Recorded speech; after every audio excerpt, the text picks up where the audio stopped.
Hello friends, this is Dr. Amarjit Kaur, Professor of Accounting and Business Communication at the Department of Management, Gurugram University, Gurugram. This is my privilege that I am here with you to discuss on work portfolio.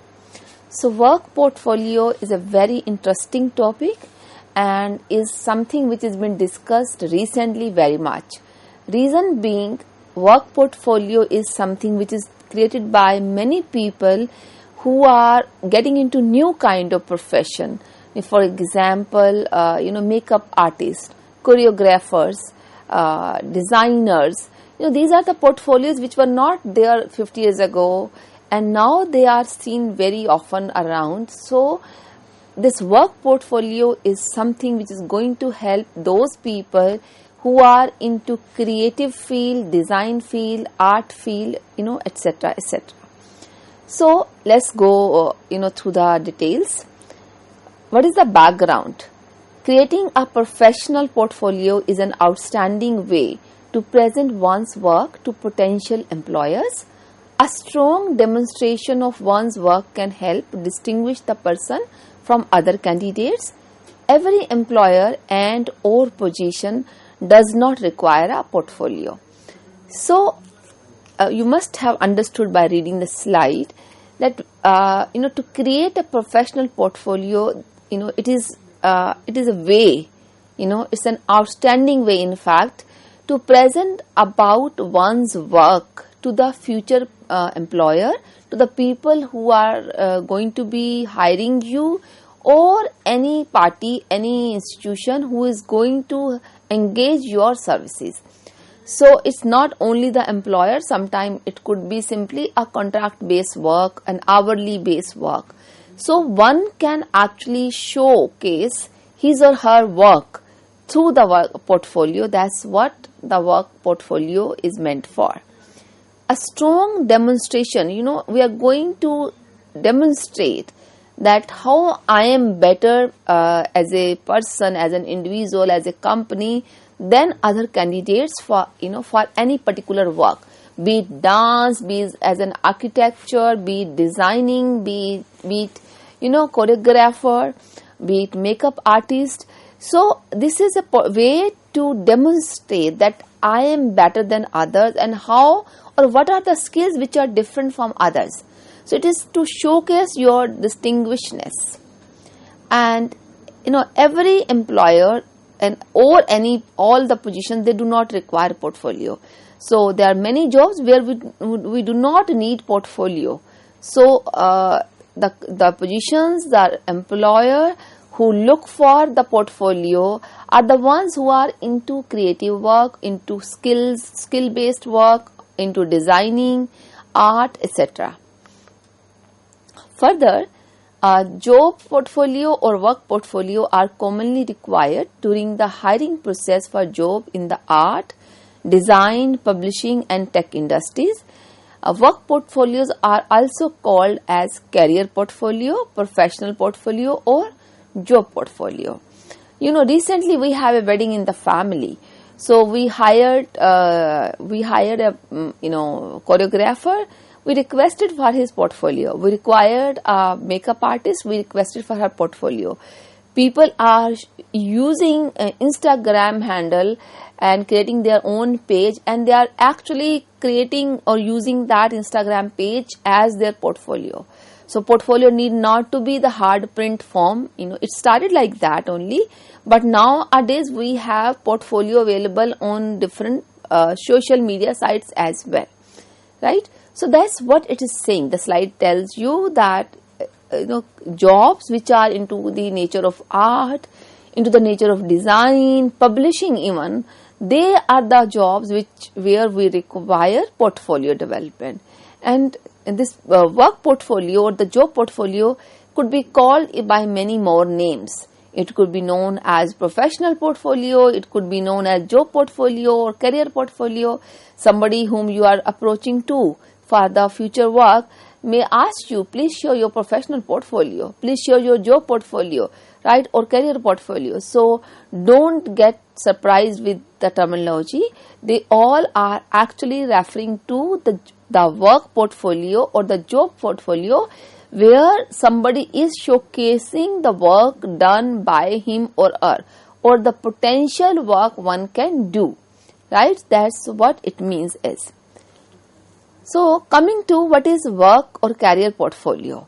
So if I have to define, a work portfolio is an outlet to display comprehensive collection of one's best work and professional achievements to potential employers.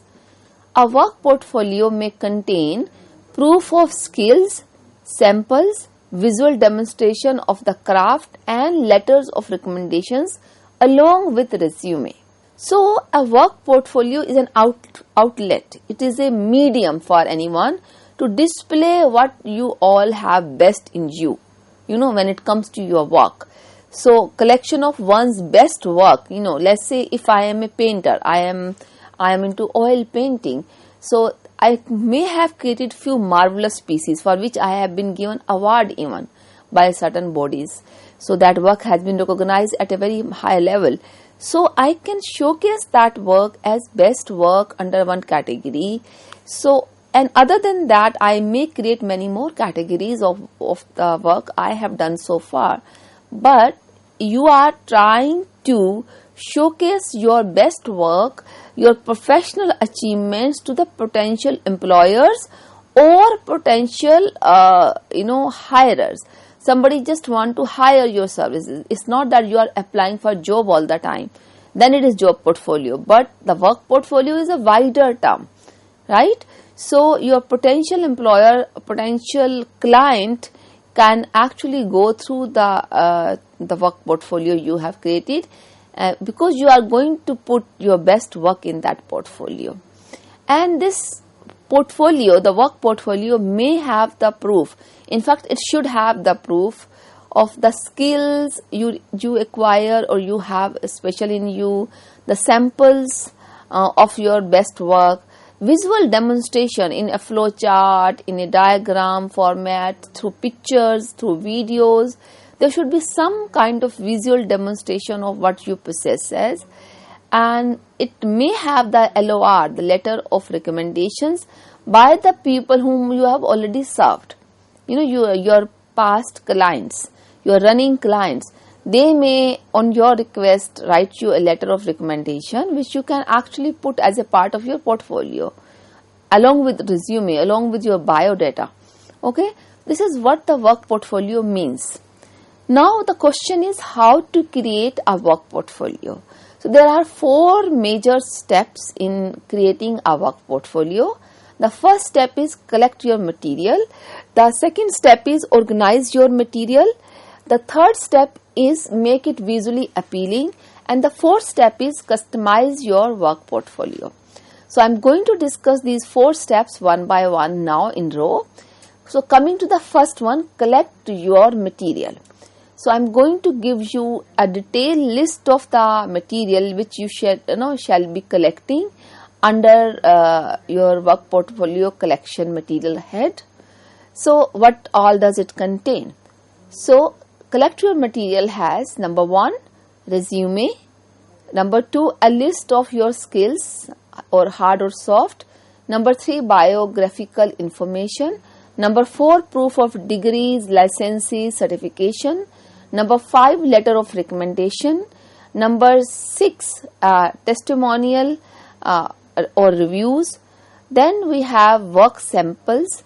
Then we have military records and awards. Then we have awards and accomplishment. And lastly, community service and references. So I am going to discuss all of them one by one. So resume is the first thing you should collect, because resume is a brief of all the professional achievements, educational achievements, experience detail and everything, right? So that is the first head, resume. So make sure you collect the latest resume.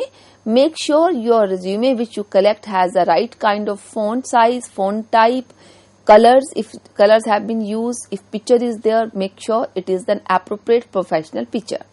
This is the first thing to be collected under this head. The second thing, as I said, is a list of your skills. This is the most important thing. Why?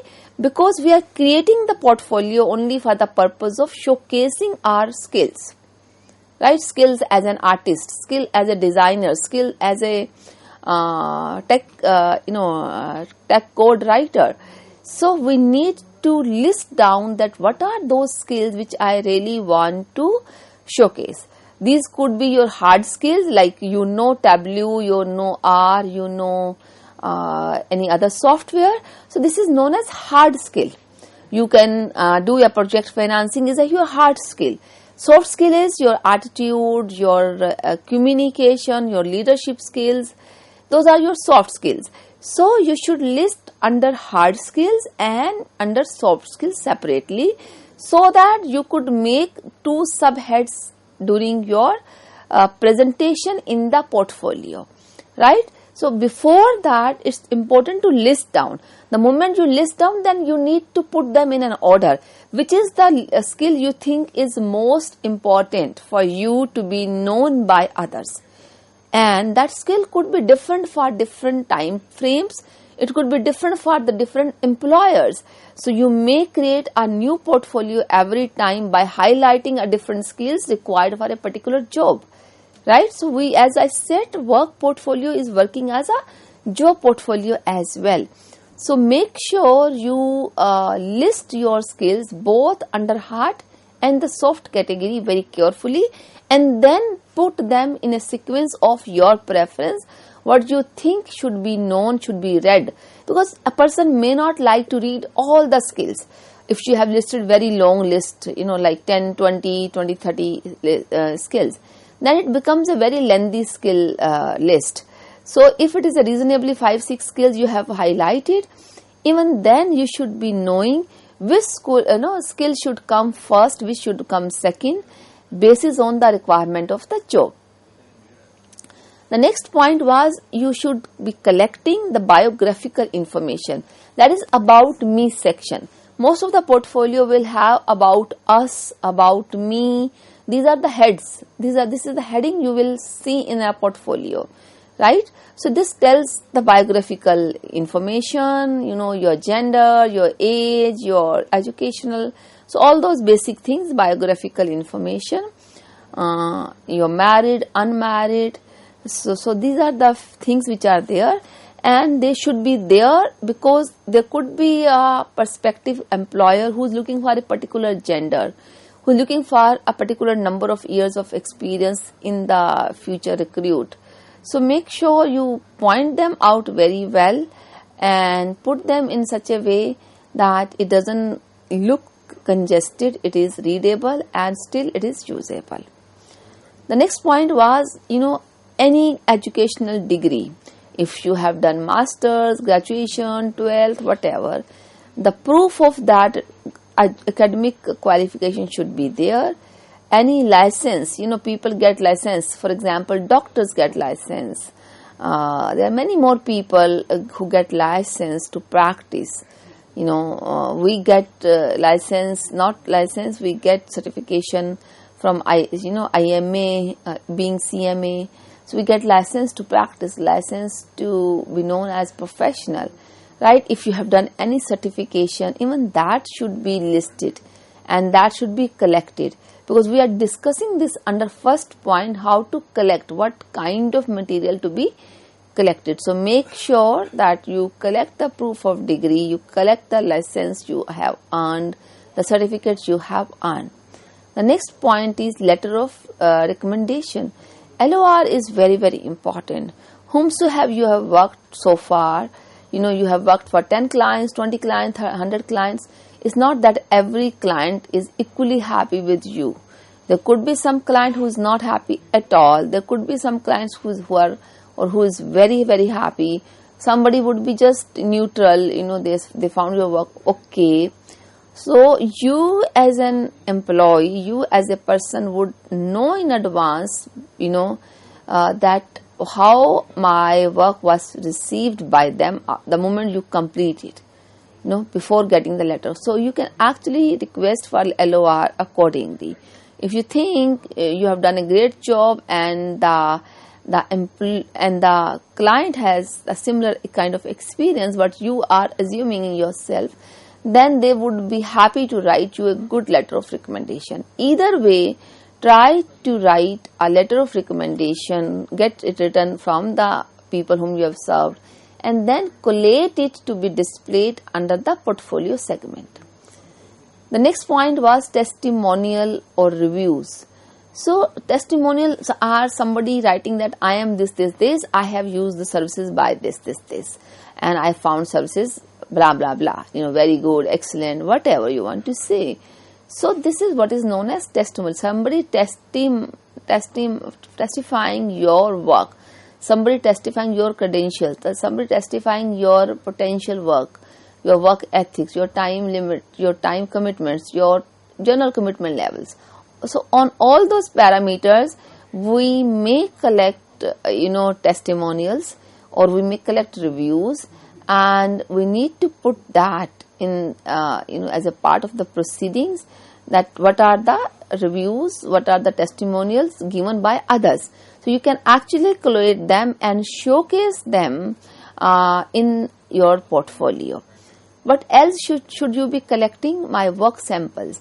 So work samples are very important. If you go to Instagram handle of any designer, they will put all the designs they have crafted, be it men's wear, women wear, kids wear. We have designers in all categories now, right? So their best work samples are collated under heads, under subheads, and so that the person whosoever is interested in the work gets to see it. So work samples are important. So could be for any scenery, for any painting, so could be for any choreographer, so photographer for that matter. So work samples are actually used by the prospective clients. They would like to go through it, and you can use them as a tool to showcase, as a convincing tool to showcase and to convince your future employer, future client, both. Then the next point was collate all the records, all the awards. If you have worked in the military, be careful. You collect only those records which pertain to you. You make sure you do not compromise on the any safety issue of the country. So make sure you put only those awards and rewards and recognition which are available in public, which you think can be made public, right? So be very, very careful with this part, that you should be recording and how to be using the awards. Then the next award and the accomplishment is in journal. If you have earned many awards, so where would they go? There should be a separate section under awards and accomplishments, and that section should be actually highlighted, because any award earned by anyone, any artist, any designer, any photographer, it tells the quality. It speaks volume about the quality. It speaks volume about the commitment level, the motivation level of the person. So you as a person, can actually work on the awards and accomplishment, whatever you have achieved so far. Let's say written 10 books. You are a designer, you are a writer, and you are trying to sell your designing capacity or the book writing capacity. So you can do this, award and accomplishment section in your portfolio, and under this section you can have this as an accomplishment to be shown, to be written there. Lastly, we need community services if we have done anything as a part of the portfolio, and references are certainly required. So community services are required because it tells that you have the intentions and the capacity to give back to the society. So community services are basically for social cause. So that gives the company, you as a person or as a company, that gives you an edge over others, because that tells that you are not only doing work for the commercial purposes. You are doing this work, some work as a commercial, but there is certain part of your work which is just purely based on the community services. That proves the creditworthiness of the company, that proves the credentials of the company you are owning or you are part of it. So this community service is being taken very well. It has an emotional component in it. And lastly, make sure that any reference, anything which you have used should be there as a part of the portfolio. So references should be there, these are the person you can refer to. I have worked with, most of the time we recommend to have the recommendation as references for those people whom you have actually worked with. You have reported to XYZ person in your previous employer, somewhere before than that even.